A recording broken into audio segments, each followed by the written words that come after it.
اپنے ناظرین کو بتا دیں کہ ایک اہم خبر سے آپ کو باخبر کرے کہ آپ اس جنگ میں چین کود گیا ہے اور چین نے جو اپنے ان کے فائٹر جیٹس کے ساتھ ساتھ جو ان کے شپس ہے، جنگی جہاز ہے سمندری، وہ بھی تیار کیے ہیں، اور کئی جگہوں پہ بتایا جا رہا ہے کہ چین کے جو ہے وہ شپس دیکھے گئے ہیں اور چین نے اپنی بحریہ کو، جی ہاں، چین نے اپنی بحریہ کو کہا کہ وہ تیار رہے، یعنی اسرائیل کے خلاف چین جو ہے وہ تیار ہو گیا اور کبھی بھی وہ اس حملے میں براہ راست آ سکتے ہیں، اور خلیج کے ساتھ ساتھ جو ہے ایشیا پر بھی اس کا بڑا اثر پڑ سکتا ہے، جہاں امریکہ نے، اور بالخصوص اگر ہم امریکہ کے پریزیڈنٹ کی بات کریں، انہیں براہ راست کہا کہ وہ اسرائیل کے ساتھ ہے، وہیں پر اب چین بھی کھل کر سامنے آیا ہے، چین ایران اسرائیل جنگ میں جو ہے شامل ہو گیا، چینی بحریہ جہاز جو ہے خلیج فارس میں تعینات کیے گئے ہیں۔ اپنے ناظرین کو بڑی خبر سے باخبر کرے، سب سے اہمیت خبر، یعنی جنگ مزید بڑھے گی اور کئی ممالک میں تباہی ہو سکتی ہے۔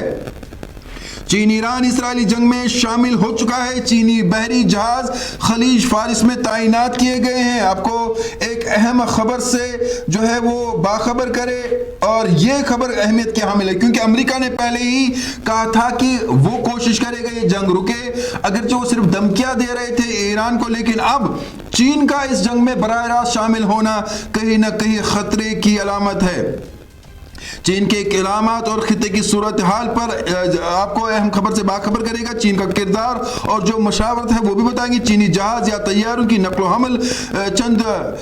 ذرائع کے مطابق جو ہے چین نے تہران کی طرف متعدد بوئنگ 747 طیارے روانہ کیے ہیں، اور بتایا جا رہا ہے کہ کئی ہتھیار بھی جو ہے وہ ٹرانسپورٹ کیے گئے ہیں۔ کہا جا رہا ہے کہ ان طیاروں کا مقصد یہ ہو سکتا ہے کہ وہ ایران میں موجود عملے میں ساز و سامان یا حساس مواد جو ہے وہ منتقل کرے۔ البتہ یہ امر ابھی حتمی یقین کا متقاضی ہے کہ یہ طیارے ایران کی فوج یا عسکری مدد کے لیے یا محض سفارتی یا انسانی مشینز کے لیے روانہ کیے گئے ہیں۔ چین بحریہ جہاز خلیج فارس میں تعینات کیے گئے ہیں۔ موجودہ مصدقہ اطلاعات میں چین کے کسی جنگی بحری جہاز کے خلیج فارس میں تعینات کی تصدیق تو نہیں ہے، تاہم میڈیا رپورٹس میں جو ہے چینی جو بحری جہاز ہے وہ خلیج میں دیکھنے کی بات کی جا رہی ہے۔ چینی حکومت عملی اور انخلا کی کوشش، چین نے تاکیدگی انداز میں مشورہ دیا ہے کہ ابتدائی طور پر اپنے شہریوں کو ایران اور اسرائیل سے نکال لیا جائے۔ اب تک تقریباً 1600 افراد ایران سے اور سینکڑوں افراد اسرائیل سے نکل چکے ہیں۔ آپ کو بتا دیں کہ اس جنگ میں جہاں ایران اور اسرائیل کے درمیان تبادلہ میزائل حملوں اور ہوائی قتال